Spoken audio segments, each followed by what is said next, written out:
Pro Group Management. Workers' comp that works for you.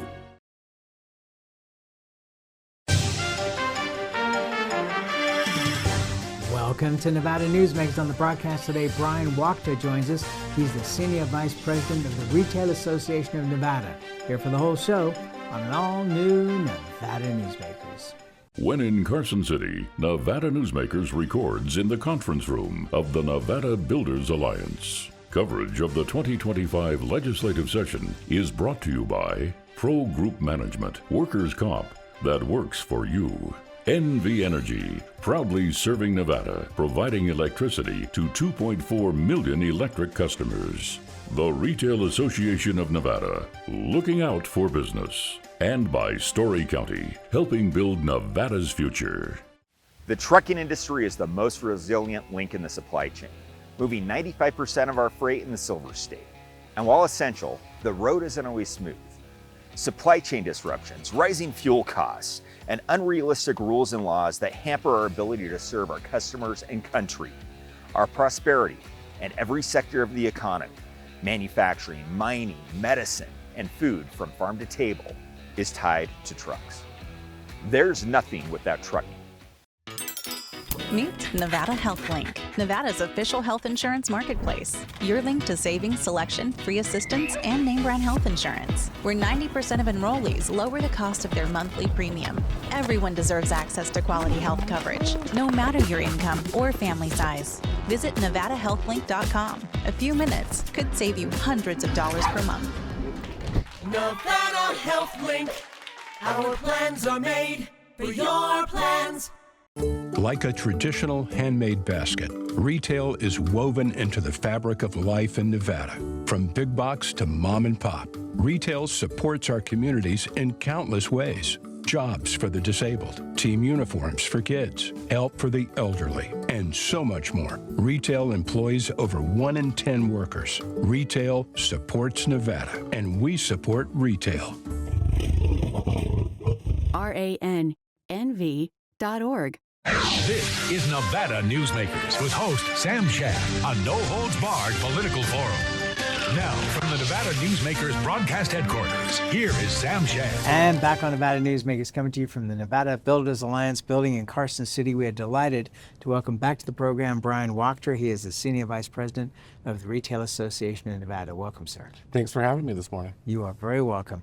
Tell me about the effect of the tariffs and the trade wars on America's food supply. Well, it's not great, Sam, especially because we don't seem to have a long-term plan. Tariffs are probably a poor economic tool to use at any point. We've discovered this as a country before. And so the fact that we're bringing them back, but kind of making some basic mistakes, right? So the idea of a trade war is we're going to start increasing American production, whether that be in cars or in this case, food. If we don't start retooling American production to meet those new needs that Americans have, to reduce those costs, because it's not that we're going to have less tomatoes or less pineapples. It's going to be that those pineapples are going to cost $15, $16 when you add the production, the tariffs, and everything on top of it. What we can't do as a country is start growing pineapples at scale to be able to offer the same pineapple to consumers at the same price. So that is going to mean that necessarily grocery produce prices are going to go up. And Americans are starting to feel that. You look at consumer confidence over the last 2 months, and Americans know that this is true. You know, I do the grocery shopping in our house.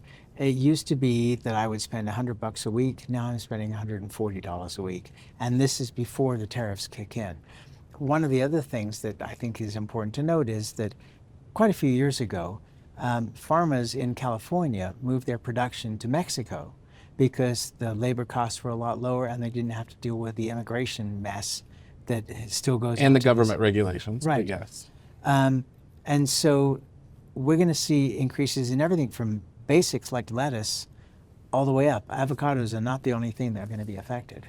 No, that's entirely right. And there are some environmental reasons why some of the salad basket in California is going to produce a little bit less too over the next couple of seasons. And so there's going to be a supply and demand, certainly adjustment as the environment continues to grow more chaotic. And we're going to have these tariffs that seem on again, off again, whether or not they're ultimately in place for a very long time or not. You are going to start kind of destroying some of those relationships, start putting some of those kinks in those supply chains. And as we've discovered from COVID, and we all lived through, it's harder to unkink a supply chain than it certainly is to cause chaos. So we're looking at a couple of years process to kind of undo some of this when we eventually reach a new normal. One of the things that tends to slip by most news media is when they talk about manufacturing and the fact that the government wants to increase manufacturing. Manufacturing is actually the second largest industry in this country. No, we manufacture a lot. What we don't do is usually manufacture the very base component inputs. We have a lot of manufacturing that is kind of that second phase manufacturing. We source those parts, all those supply chains from around the world. And we are very specialized at it. A lot of our manufacturing is a very highly processed manufacturing that requires technical skills. It requires the technology that Americans produce. It requires the high-skilled American workers that America is known for. And so it's hard to sit there and suggest that there's unlimited manufacturing capacity that can both replicate what other countries are doing and kind of shift from what we are currently doing into what we're now going to need in order to maintain those low prices that Americans expect. Well, the other thing too is that, we have become one world. I mean, since the 1950s, I guess, when airplane flights became cheaper, we have slowly grown into a world economy, not just a U.S. economy. How difficult is that as you look at it to say, okay, we're going to separate? Eventually, the costs are going to be something that, well, the costs are already upsetting the American public. It's not going to get better. Not going to get better anytime soon, Sam. And it's not just in the economy where the U.S. is kind of making this about face, foreign policy, military use, all of the things in which America has been leading, to your point, for 50 years. America is, with this administration, rethinking those policy leading positions. And so we are necessarily entering a period that is going to look much different than it's looked over the last 50 years. What that's going to look like, I think, is still being written. And I know that you get involved a lot in polling. It seems to me that if there is chaos over the next 18 months, that the public is going to be dissatisfied with what's happening. And it's not a Republican or Democrat thing. They're just going to be dissatisfied with their economic status because most people consider what happens in their own circle and not what's going on a national basis.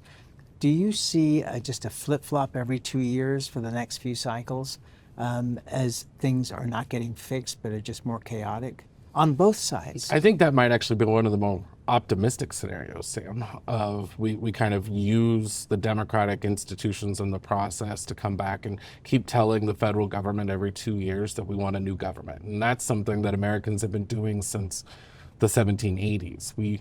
It's weird when we think about this. Americans don't think about it the way Europeans do, but we have a new government every 2 years. I think it's easier in Nevada to think of it that way because we have, the legislature goes home and then they come back after election, but it is a new government. And so if we get to the case where Americans are voting at the ballot box and saying, nope, the federal government got it wrong, we're going to replace you every 2 years, that's, I don't think, the worst outcome.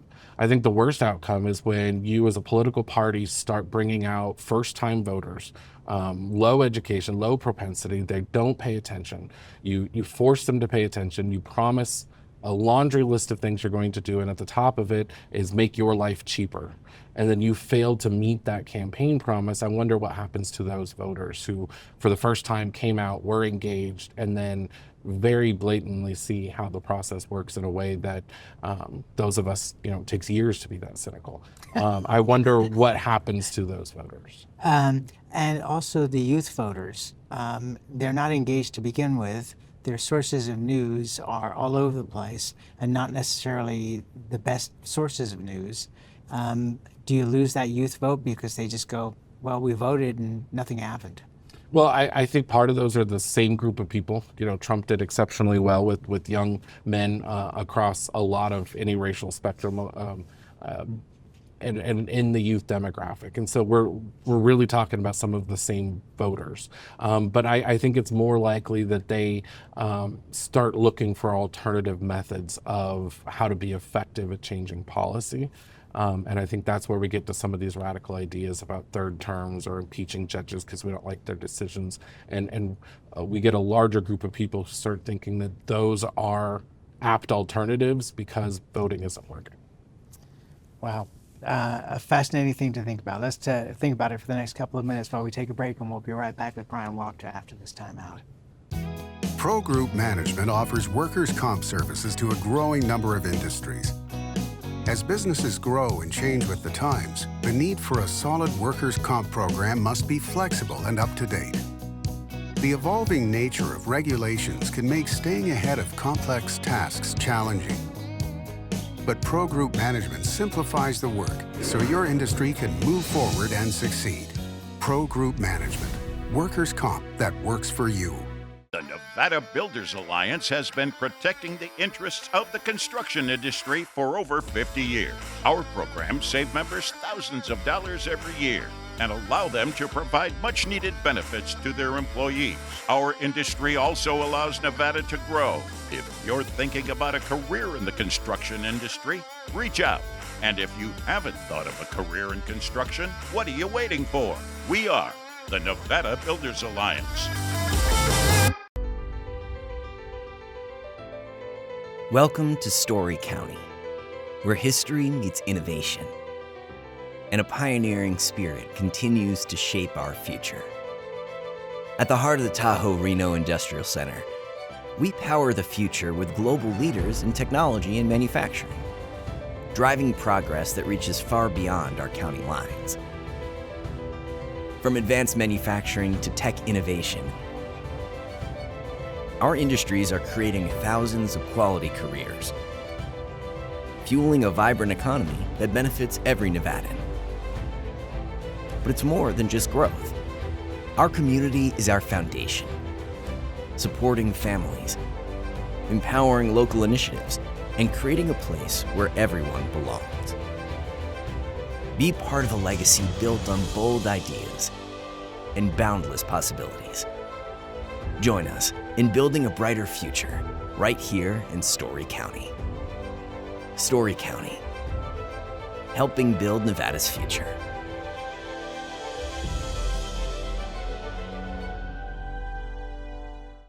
This is Nevada Newsmakers. And back on Nevada Newsmakers, we continue our conversation with Bryan Wachter. He is the Senior Vice President of the Retail Association of Nevada. What are some of the more interesting things that may not have hit the mainstream media yet that are coming out of this legislative session? I think some of the minutia that is getting looked at in terms of what new things we're choosing to regulate. Bounce houses, for one, there's a bill that is going to put a lot new kind of insurance requirements, regulations. If it's 11 miles an hour, the wind, you can't actually put up a bounce house any longer. And so these are the type of things that are going to, when, you're working class and you try to throw a birthday party, the cost of renting a bounce house is going to go from $100 to $500. And so it's things like that voters are going to notice immediately in those situations. And it makes it a little bit more difficult. We've got some well-intentioned bills. There are bills that are trying to get at puppy mills and making sure that animals are abused, but doing that in a way that we are eliminating the ability to sell pets in Nevada. And so these are just kind of weird things that the legislature has chosen to spend some time on that are probably going to have a direct effect on consumers. And do you think that they are going to survive a governor's veto? I don't want to speculate on what the governor's going to veto or what he's not going to veto, but we have a large portion of bills that are moving through the legislature that are going to increase prices just here in Nevada. We've got, I would say, a half dozen bills that are going to increase the cost of labor. We've got bills that are banning certain types of styrofoam in takeout to-go orders for restaurants. We're looking at banning the sale of plastic water bottles in Reno, Tahoe. We're looking at banning all hot plastic beverages statewide in a Senate bill. And so there are some far-reaching things that Nevadans could feel starting July 1, October 1, January 1, both in their pocketbook and in some of their freedoms. All right, so doesn't, I hate to keep going back to a national thing, but Nevada, has been a very strong Democratic state. It is purple because we've obviously got a Republican governor. There are billboards in Carson City and on the way to Reno that say, don't let Nevada become like California. And yet, as Governor Gavin Newsom is decrying everything that he has stood for in his terms as governor and in his previous offices, from what you're saying, it sounds like Nevada is heading in that direction. I think that's accurate. We have a lot of the things that are, the water bottle restriction in Tahoe is a direct result. California did the same thing on their side, and so this is an attempt to make sure they're cleaning it. But these are kind of half measures too, Sam. That bill doesn't ban bottled water. It doesn't ban the use of bottled water at the beach or at the lake. It doesn't put any more requirements on littering or education for people who are going and visiting these wildlife areas to make sure they're taking their trash out with them. All it does is put a penalty, a misdemeanor on the retailer for selling the bottled water. And so even when we're trying to solve some of these issues, we are doing it in kind of the most inefficient way that we possibly could. So you can't sell a bottle of water, but that doesn't mean a family's not going to bring a 6-pack of bottled water and leave it on the beach. And this legislation does nothing to that. And so you got to wonder, why is it that the retailer's being punished when you were trying to solve a problem over here? Is it because you feel we're the right avenue to do that, or are you actually thinking you're making a difference? Las Vegas Review-Journal put out a piece this morning saying that Nevada, there's a New York hedge fund that is the largest owner of homes in Las Vegas, 3,200 homes. Do you have a problem with this? Isn't it called capitalism? That if the price is right, that people can come in and buy what they want. But we've seen almost a national movement of decrying this. When I was in DC last September interviewing our delegation, all of the Democratic members of the delegation were against corporations coming in. But then you look at Blackstone that bought the Cosmopolitan, when they sold it at a very handsome profit, they gave every employee $5,000, which I thought was pretty cool. Yeah, well, what I would say is, not being in that particular industry and wading into it, what I could talk about are the consequences, though, of not solving this problem, and whether the corporations buying, competing with, my wife and I as we're trying to purchase a home, how that gets resolved. But what it does is it puts upward pressure everywhere else. When we have limited supply, we have corporate interests, we're driving up the increase in the cost of rent and then shelter. And then we end up with the legislature, who then the only way they're solving that problem is to increase the minimum wage or to increase the amount of benefits to employees so they can maybe start to afford that rent. And so we end up in this very long circle of chicken and the egg, where we are actually basing wages on the cost of rent in a particular area. And that just seems completely backwards, I think, Sam, as to how it used to be, which was based on the rent in the wage in the area, the salary in the area. This is what I can charge for rent on my house that I'm renting. And it seems to be completely backwards to that. All right, but we've been trying to get lands bills passed in this state for the last several years. An incredibly long time now, and it seems to be going nowhere. It seems like the Congress has absolutely no interest in passing the lands bills. You have Senator Rosen and Mark Amodei proposing completely different bills on the same topic, and they take time to be put into action. The governor wants to get this sped up, but do you see that occurring? Because that would, in some ways, hopefully lower the cost. Sure.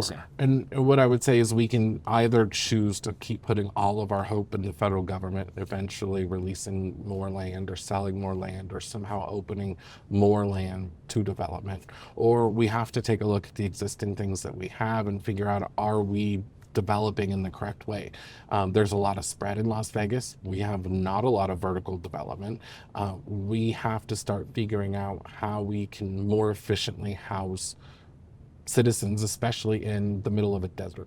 And we have to be able to do that. It has to be better. vertical. I would think so, but we don't seem to be having those conversations about what Vegas is going to look like when it grows up. You know, we keep having these little pockets of it with light rail and transportation and how we're going to get there.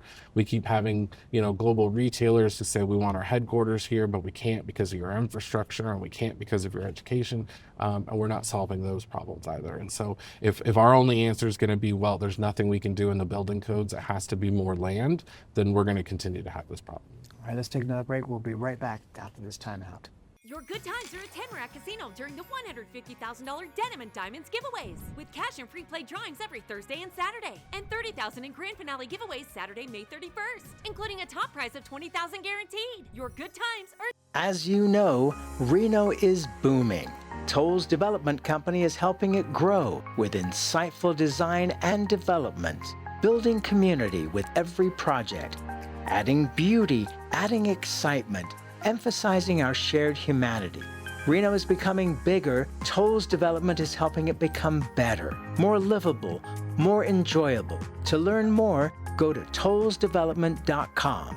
tollsdevelopment.com.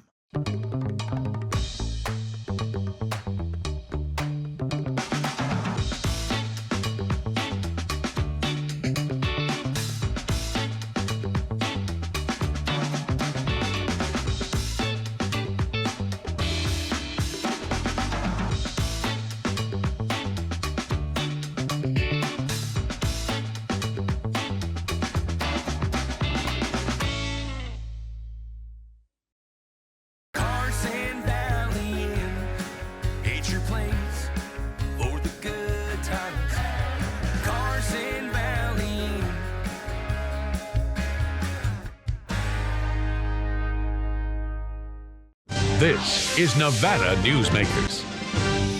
And back on Nevada Newsmakers, we continue our conversation with Bryan Wachter. He is the Senior Vice President of the Retail Association of Nevada.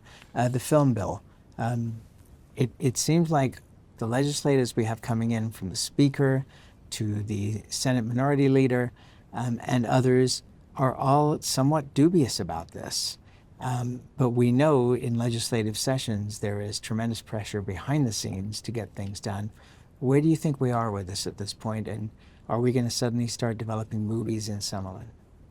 Well, you know, what I think is kind of funny about the whole situation is this is finally an economic development, and this legislature, these legislatures over the last 15 years have had nothing but these little, like, kind of one-shot economic development projects. But we finally have one that is, we want to bring an industry here. We're not looking to build a warehouse or a factory. We're actually going to do something that might bring some growth with it, might have some organic kind of grassroots development. There has to be a response to the California labor issues. There has to be a response to all of the things that are making movies more expensive there. And so this one seemed to have, I think, a little bit of merit. To your point, there seems to be kind of the coldest response to this particular plan, much less than, say, the A's or Allegiant Stadium or even Tesla. I don't know that I have picked up in the building that there's a need to make sure this is something that reaches the finish line. But I do think, you know, maybe we should have more than one hearing on something like this. Like, let's actually get into whether this is going to work or not.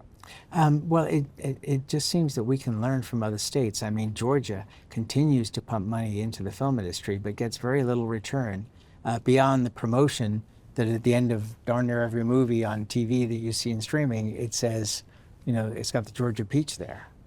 No, that's accurate. I do think there, you know, when you're talking about these in general, and I'm not particularly involved in the film credits, it is a little bit of a race to the bottom. Which state can kind of give up most of their current infrastructure in order to make sure that balances out. Very, very, very rarely do any of those actually end up being a net positive for the taxpayer. Joan Ebert, going to be heading up the Clark County School District. Your thoughts on that? You know, I wish her luck. There are some structural issues in the Clark County School District that need to be dealt with, that I'm not sure it would have mattered who the superintendent is. You have a school board that is handcuffed by a policy that isn't allowed to be representative to their constituents. It has gotten better with some of those personalities, but that is only going to last as long as the next election. And so I think that there is going to have to be kind of a wake-up call into what education is going to look like in the future. I do think that Joan has an interesting and a very out-of-the-box vision for what that looks like. When you hear her talk about mastery and making sure students understand things before they go forward, that is going to have a long-term effect. I hope that she can be effective at changing that system.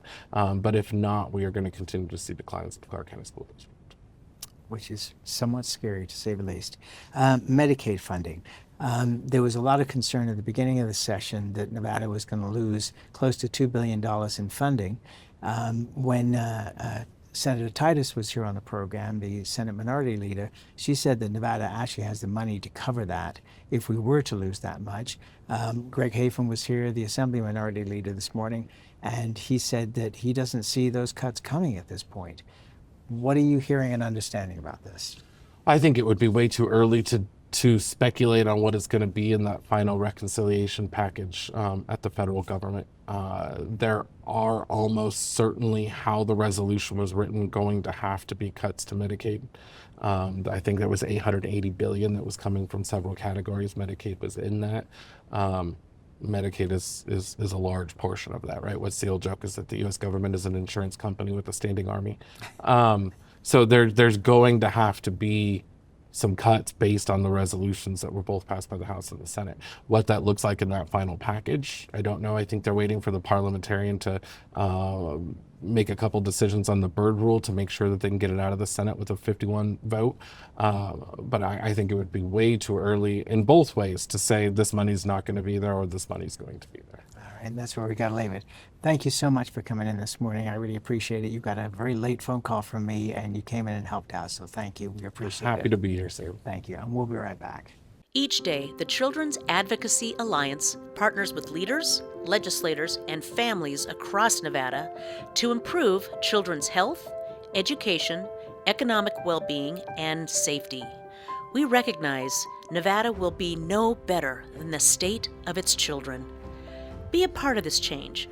Be a supporter of the Children's Advocacy Alliance. For more information, go to caanv.org.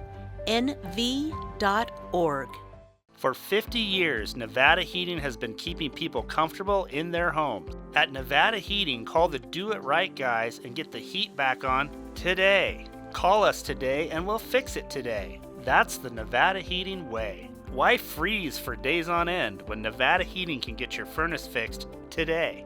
Call us today and we'll fix it today at 323-5585 or schedule us on our website at nevadaheating.com. Welcome to the Winnemucca Big R. Hi, I'm John Walker. Welcome to Big R Lovelock. Hi, I'm Rich Martin. Welcome to Fallon Big R. My name is Braden. Welcome to Big R Fernley.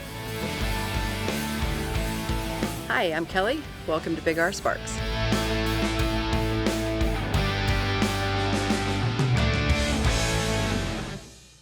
When in Carson City, Nevada Newsmakers records in the conference room of the Nevada Builders Alliance. Coverage of the 2025 legislative session is brought to you by Pro Group Management, workers' comp that works for you. NV Energy, proudly serving Nevada, providing electricity to 2.4 million electric customers. The Retail Association of Nevada, looking out for business. And by Story County, helping build Nevada's future. Thanks for watching Nevada Newsmakers come to you from Carson City, from the headquarters of the Nevada Builders Alliance. We'll see you on the next broadcast. Thanks for watching.